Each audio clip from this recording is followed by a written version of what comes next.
పిఠాపురం నుంచి పవన్ కళ్యాణ్ ఎమ్మెల్యే గారు కూడా మాకు ఏం న్యాయం చేస్తారు? ఆడవాళ్ళకి ఏదైనా ప్రాబ్లం అయితే నేనున్నాను మీకు అండగా అని అన్నారు కదా.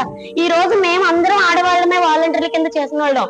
మేమందరం కూడా మేము రోడ్డు మీద పడ్డాం. ఈ రోజు మాకు ఏం న్యాయం చేస్తారు? ఈ రోజు మాకు ఉద్యోగాల భద్రత కల్పిస్తామని చెప్పారు మాకు ఈ రోజు. కానీ మాకు ఈ రోజు చేసిందంటే రోడ్డు మీద తీసుకొచ్చారా? మిమ్మల్ని నమ్మినందుకు మాకు గత ప్రభుత్వం 5,000 ఇచ్చింది, మేము ఒక్క పూటన్నా అన్నం తినగలిగాం. ఈ ప్రభుత్వం మాకు చేసిన న్యాయం ఏంటి? రోడ్డు మీద తీసుకొచ్చిందా? ఇందులో ఎంతో మంది కుటుంబాలు ఉన్నారు, పెళ్ళైన వాళ్ళు ఉన్నారు, పెళ్లి కాలేని వాళ్ళు ఉన్నారు, అందరూ డిగ్రీలు చదువుకున్న వాళ్ళు ఉన్నాం. మేమేమైనా దేశద్రోహులమా లేకపోతే చదువు లేని వాళ్ళమా? మేమందరూ చదువుకున్న వాళ్ళమే కదా. మాకు ఉద్యోగ భద్రత కల్పిస్తామని చెప్పి మీరే కదా చెప్పారు. మేము ఎవరిని అడగలేదు, మీరే కదా మాకు వాగ్దానం చేశారు, మీకు ఉద్యోగ భద్రత కల్పిస్తాము, మీకు 10,000 రూపాయలు చేస్తామని. కావాలంటే ఆయన మాట్లాడిన వీడియో కూడా మా దగ్గర. 1,00,000 మంది మహిళలు ఉన్నారు వాలంటీర్లోని. అమ్మ నేను ఒక అన్నగా చెప్తున్నా, మీకు 5,000 వస్తే ఇంకో 5,000 ఇచ్చే మనసున్న వ్యక్తిని నేను ఎప్పుడు మీ పొట్ట కొట్టను. తల్లి వ్యవస్థ లేదంటున్నారు, జీవోనే లేదంటున్నారు. మరి మాకు వేతనం ఎలా వేసారండి? 2024 ఏప్రిల్ వరకు మాకు గౌరవ వేతనం ఎలా వేశారు? జీవో లేనప్పుడు ఎలా వేశారు మాకు వేతనం? జగన్ గారి ఇంటి నుంచి అయితే మాకు రాలేదు కదా, గవర్నమెంట్ నుంచే కదా వచ్చింది వేతనం. ఈ రోజు లేదు లేదు లేదని అడుగుతుంటే మేము అందరూ రోడ్డు మీద పడాలా? లేకపోతే భిక్షాటం చేయమంటారా? మమ్మల్ని ఏం చేయమంటారు చెప్పండి, మాకు న్యాయం చెయ్యండి.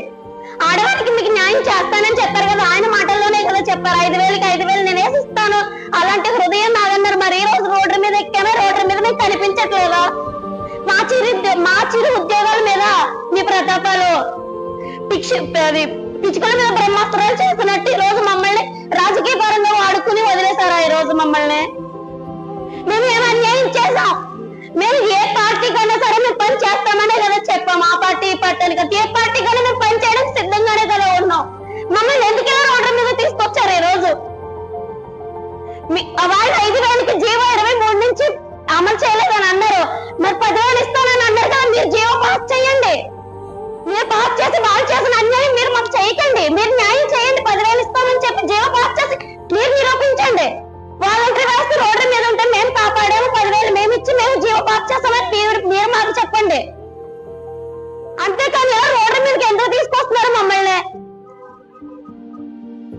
ఏ వర్క్ ఇస్తానని చెప్పి తీసుకొచ్చారు. మాకు మీకు ఉద్యోగ భద్రత కల్పిస్తానన్న ఇదేనా ఉద్యోగ భద్రత? ఆడవాళ్ళ రోడ్డు మీద తిరగడం మా ఉద్యోగ భద్రత? చెప్పండి. ఒక్కొక్క ఫ్యామిలీ వెనకాల ఎంతమంది ఉన్నారండి? 4-5 ఉన్నారండి. మొత్తం అందరూ రోడ్డు మీద కదా. ఈ 2,65,000 మంది మీకు ఇస్తారేయడం అంతా. మా వెనకాల ఎంతమంది ఉన్నారు? మా వెనకాల మా కుటుంబాలు లేవా? మా గోడ మీద అర్థం అవ్వట్లేదా? చెప్పండి, మాకు ఏం న్యాయం చేస్తారు? మేము ఇలా రోడ్డు మీద ఉండాలి, మాకు ఏం న్యాయం చేస్తారు? పిఠాపురం నుంచి మిమ్మల్ని గెలిపించుకున్న దేనికి సార్? మేము ఆడవాళ్ళకి భద్రత కల్పిస్తానన్నాను, ఫిజికల్గా అయితేనే భద్రత కల్పిస్తారా? మానసికంగా మమ్మల్ని ఆడుకోరా? మాకు ఉద్యోగం లేదు, వాలంటీర్ వ్యవస్థను రద్దు చేశామని అన్నారు. మాకు జీవో ఇప్పించండి. మీరు 10,000 ఇస్తానన్నారు, జీవో ఇప్పిస్తానన్నారు, ఇప్పించండి. మాకు ఉద్యోగ భద్రత కల్పించండి. ఆ ప్రభుత్వం చేసింది, ఈ ప్రభుత్వం చేసింది, అన్ని ప్రభుత్వాల కోసం మమ్మల్ని వాడుకుంటున్నారే. మేము మనుషులం కాదా? మా చిరు ఉద్యోగాల మీద మీ ప్రతాపాలన్నీ.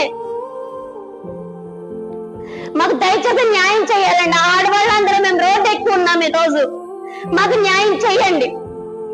మాకు భద్రత కల్పిస్తానన్నారు, మాకు భద్రత కల్పించండి. మా ఉద్యోగాలు మాకు ఇప్పించండి. 10,000 వేతనం చేస్తానన్నారు. మేము వచ్చే మిమ్మల్ని అడగలేదు కదా. కోట్ల జనాభా